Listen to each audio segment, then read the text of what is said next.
Tôi từng đọc trong một nghiên cứu khoa học về trí nhớ con người rằng loài người chúng ta có hai loại trí nhớ dài hạn, đó là trí nhớ ẩn và trí nhớ hiện.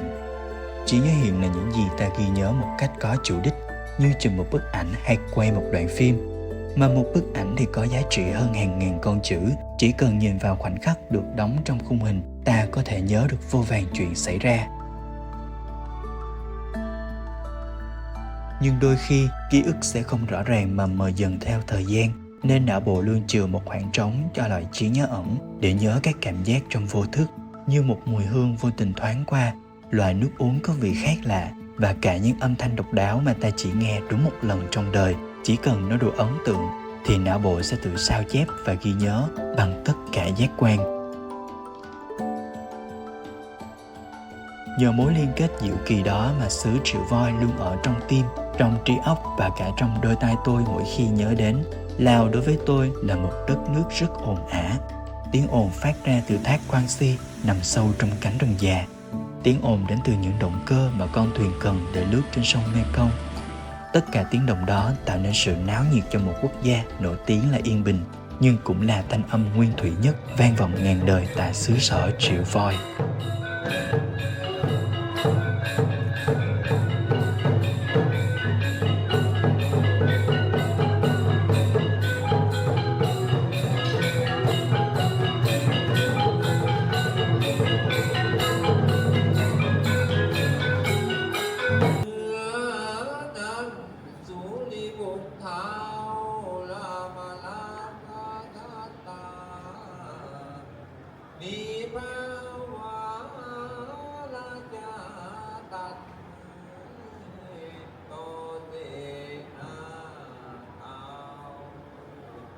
Trên sân khấu ánh đèn tỏa ra lượng nhiệt nóng rang, cộng với thời tiết những ngày cuối mùa khô mang theo cơn gió Lào tai tiếng.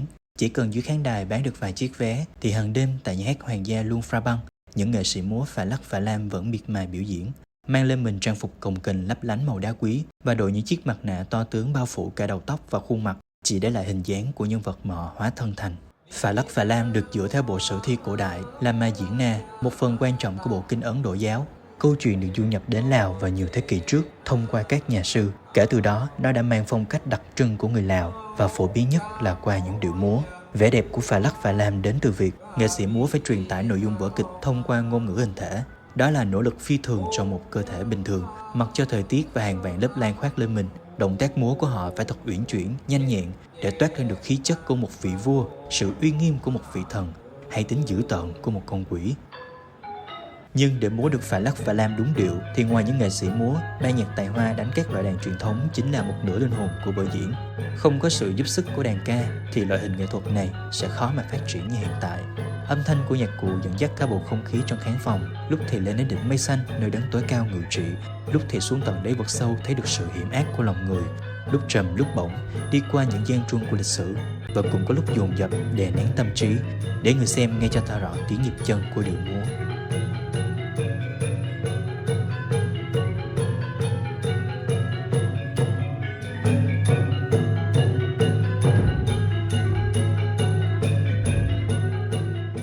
Trong một đoạn múa phà lắc phà lam rất đa dạng về con người, nó không chỉ phân ra vai vế lớn nhỏ nếu so về độ tuổi sinh học, mà còn là vai trò của mỗi người trong vở diễn. Có những em bé chỉ chừng 5-6 tuổi, nhưng đã đứng vững vàng trên sân khấu, múa các động tác điệu nghệ. Bộ trang phục thì bé xíu, nhưng mặt nạ em đeo lại to hơn cả 1/3 cơ thể. Cũng có những người lành nghề, dáng vẻ áng chừng ngoài 70, nhưng đôi tay chơi nhạc cụ lại nhanh đến kinh ngạc. Và không có một độ tuổi nào để xác định người nghệ sĩ đằng sau lớp mặt nạ, vì cơ thể họ linh hoạt đến nỗi có thể hóa thân thành bất kỳ vai diễn nào, từ kẻ bày tôi cho đến kẻ thống trị. Chính dáng vẻ bí ẩn đó là chìa khóa thu hút người xem cho đến khi hạ màn. Nhìn vào những đứa trẻ vừa diễn vừa vui đùa trên sân khấu, nhìn ánh đèn lập lòe vì đèn thiêu thân vây kín ánh sáng, nhìn hàng ghế dài nhưng chỉ có vài bóng người nhấp nhô, tôi không khỏi nghĩ về khoảnh khắc chuyển giao thế hệ của những người làm nghệ thuật trong nhà hát này. Liệu những đứa trẻ lớn lên sẽ thành một nghệ sĩ múa như chúng đã từng, hay rẽ sang hướng đi khác để hợp với thời đại mới? Những người nghệ sĩ lành nghề, khi không còn đứng dưới ánh đèn sân khấu, họ sẽ đi về đâu? Liệu loại hình nghệ thuật này sẽ có sự kế thừa ép buộc nào đó hay cứ thế mà biến mất? Tôi không muốn đưa dòng suy nghĩ đi xa, nhưng tôi tin vào buổi trình diễn mà mình tận mắt chứng kiến. Tôi tin rằng bằng một cách nào đó, âm thanh kỳ diệu này sẽ luôn được lưu giữ như một trí nhớ ẩn trong mỗi người dân Lào. chỉ là thiếu một điệu nhảy phải lắc phải lam để khơi nguồn mà thôi.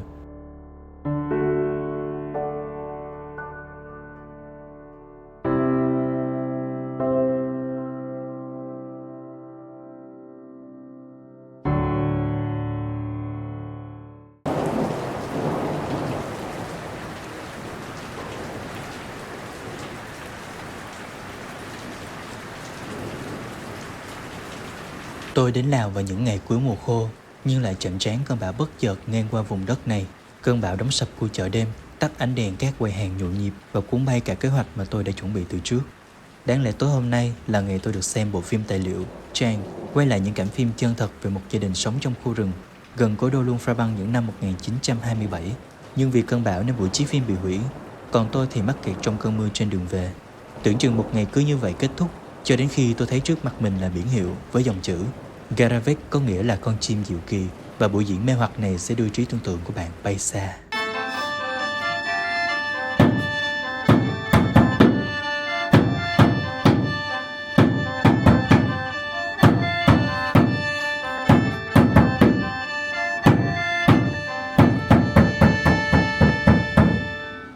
In the city, the king saw that there were beautiful ladies, so he married them, all of them. When the Jan heard about this, she was very angry, and she transformed herself to be a beautiful woman.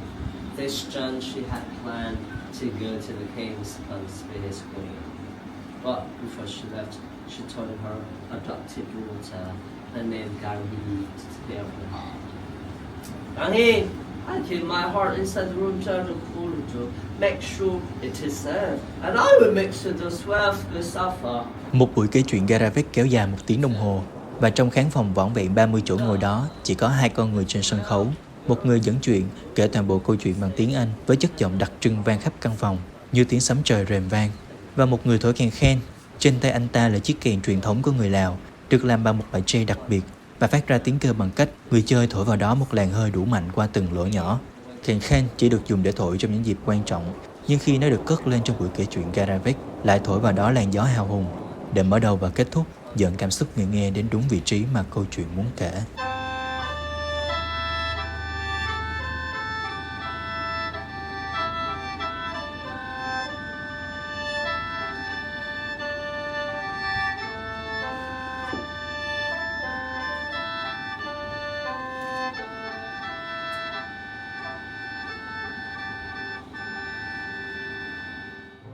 Có những chuyện trước khi được khắc trên đá, viết trên giấy, thì người ta đã truyền tai nhau từ ngàn đời.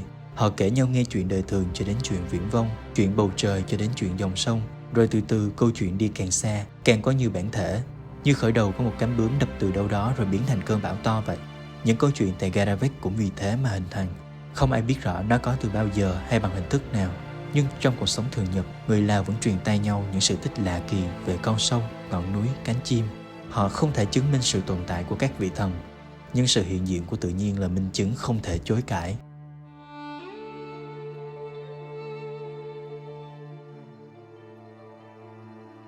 Ít ra thì, sau những câu chuyện kể tại Garavek, người ta cũng biết được khởi nguyên của từng cái tên đặt lên vùng đất này. Ai mà nghĩ trên đỉnh núi Phosi, nơi nhìn thấy toàn cảnh phố cổ Luang Prabang, lại có sự tích thú vị liên quan đến cái tai của một vị thần. Ai mà nghĩ con sông hiền hòa chảy qua thị trấn lại có nguồn gốc trầm buồn đến thế. Dẫu chỉ là những câu chuyện kể, nhưng lại khiến tôi nhớ mãi. Đó là bài học cuộc sống của người xưa gửi gắm vào từng con chữ, giúp in sâu hình ảnh thiên nhiên, con người của xứ sở vào trong trí óc của mỗi người dân Lào, và quảng bá cảnh đẹp của đất nước đến du khách phương xa bằng âm thanh tự như tiếng hót của loài chim thần kỳ diệu.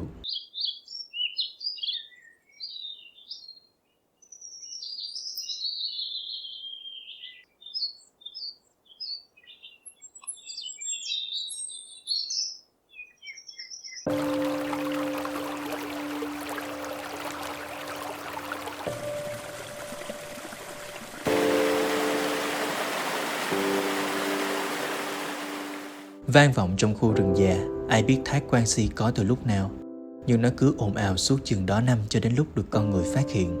Tiếng ồn đó như một lời trách móc. Sao loài người bây giờ mới xuất hiện, mới đem tay đến nền văn minh của nhân loại, công tình ta đã xinh đẹp suốt trăm năm để chờ đợi.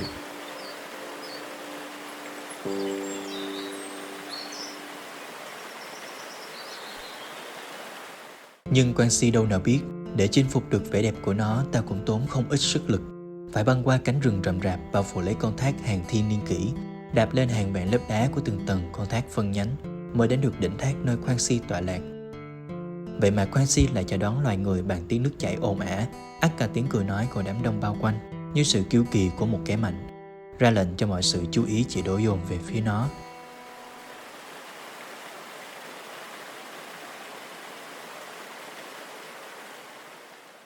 Từ lúc đánh thức Quan Si khỏi giấc ngủ mơ màng trong cánh rừng cổ thụ, người Lào đã biết phải làm gì đó để vẻ đẹp này được nhiều người biết đến. Họ xây những bậc thang men theo con đường lên đến đỉnh thác, tạo lối mòn đi xuyên khu rừng để du khách tứ phương dễ dàng chiêm ngưỡng, và cho phép họ tắm trong những hồ nước xanh ngắt mát rượi dưới chân thác. Nhưng tuyệt nhiên sẽ không dễ dãi, không đánh mất những sự sống nguyên thủy nhất mà Quan Si đã cất công gìn giữ.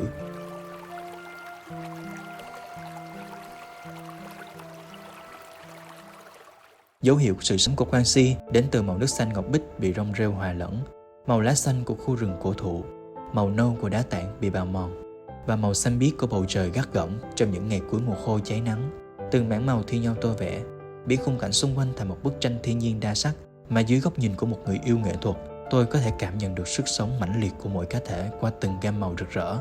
Nguồn sống đó có lẽ còn đến từ những loài sinh vật quý hiếm đang trú ngụ tại đây, của loài gấu bản địa đặc trưng, gấu mặt trăng và gấu mặt trời, được cứu hộ từ những cuộc giao dịch bất chính hoặc từ những trại mật gấu trên khắp vùng lãnh thổ. Nhìn những con gấu vui đùa trong hồ nước như những đứa trẻ ngây thơ, chúng là sinh vật vạm vỡ của tự nhiên nhưng dưới sự thúc ép của con người mà dần trở nên mềm yếu.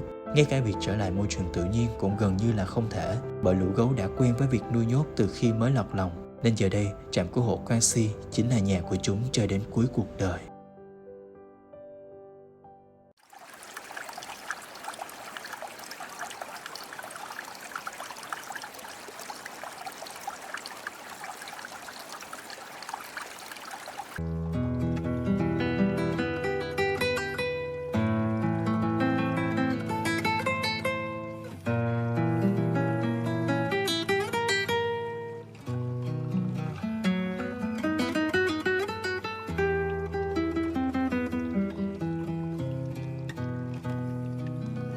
Từ thác xuống hồ, từ hồ chuyển thành sông, rồi từ sông đổ dồn về biển lớn. Dòng chảy âm ỉ đó ngấm qua từng lớp đất, lớp đá mà len lỏi mọi miền của xứ sở triệu voi, mang lên mình hàng vạn cái tên tùy vào lãnh thổ mà nó đặt chân đến. Nhưng khi ngang qua Luang Prabang, vùng đất của các vị thần, thì dòng chảy lại phân nhánh và hợp thể, biến hóa thành con nước huyền hòa ôm ấp cố đô, hệt như một người mẹ nâng niu đứa con bé bỏng. Mạch sống đó nuôi nấng người Lào qua biết bao thế hệ, cung cấp dưỡng chất cho những đứa trẻ lớn lên khỏe mạnh, bồi đắp phù sa cho tôm cá tìm về, và xây dựng cả cộng đồng ven sông có nét văn hóa đặc sắc nhất xứ sở. Vì lẽ đó mà người Lào mới trìu mến gọi nó với cái tên Mè Nam Không, nghĩa là sông mẹ, hay ngày nay người ta còn gọi là sông Mekong.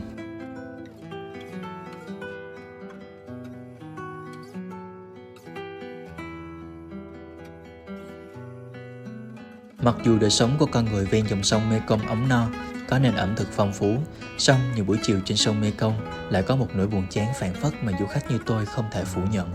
Mặt sông không chút gợn sóng, đàn cá nằm im lìm dưới đáy sông, bầu trời chỉ đọc một màu nắng, bốc hơi cả nước, nên chỉ cần một chiếc thuyền có động cơ ì ạch lướt ngang qua cũng đủ phá tan không gian lặng như tờ của cả mặt sông ấy. Nhưng sự ồn ào đó là cần thiết để mang lại chút náo nhiệt cho Luang Prabang, để khơi dậy chút sức sống cho cố đô vào thời điểm thứ ánh sáng choáng ngợp rọi xuống vùng đất này. Từng là thủ đô hoàng gia và là trung tâm Phật giáo của Lào trong phần lớn chiều dài lịch sử, với lượng khách du lịch đến thị trấn đã tăng gấp 10 lần trong 2 thập kỷ qua, giá bất động sản tại Luang Prabang tăng cao, nhiều người dân địa phương chọn cách bán hoặc cho thuê và chuyển ra ngoài thành phố sinh sống. Dân bản địa giảm, các tu viện phải thu hẹp quy mô, nên nghi lễ cúng dường truyền thống địa phương ngày nay cũng chủ yếu phục vụ khách du lịch ngoại quốc. Tôi ngồi thong dong trên con thuyền có động cơ to lớn, xuôi theo dòng chảy hiền hòa của Mekong để ngắm hoàng hôn lúc chiều tà. Con thuyền cứ xuôi theo Mekong tìm vị trí lý tưởng để neo đậu, còn hoàng hôn cứ chạy mãi miết cho đến khi con thuyền bắt kịp thì mới thấm mệt để lại vệt sáng yếu ớt nơi chân trời. Ngay tại thời khắc tưởng chừng như chạm được tay tới hoàng hôn thì nó lại tàn nhanh sau phía núi, bỏ lại chiếc thuyền rên rỉ cô độc giữa khoảng trời mênh mông.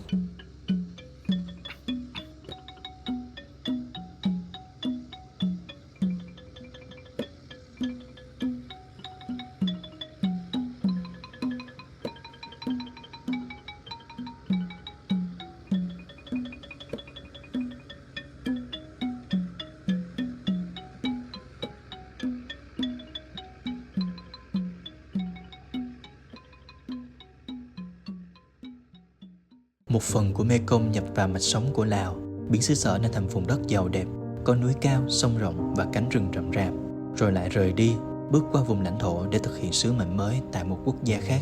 Điều đó làm tôi bất giác nghĩ về ý nghĩa của cuộc đời, tự như một vòng tuần hoàn sự sống của con người sinh ra và chết đi. Nhưng tại thời điểm kết thúc đó, không phải là chấm hết, cũng không chắc ta sẽ hóa kiếp hay mãi nằm im lìm dưới vài tấc đất, nhưng nó là hệ quy chiếu cho những điều ta làm khi còn ở dương thế. Ta đã làm được gì cho đời, cho người, cho chính bản thân ta? Đó mới là điều còn lại khi một kiếp người đã đi qua.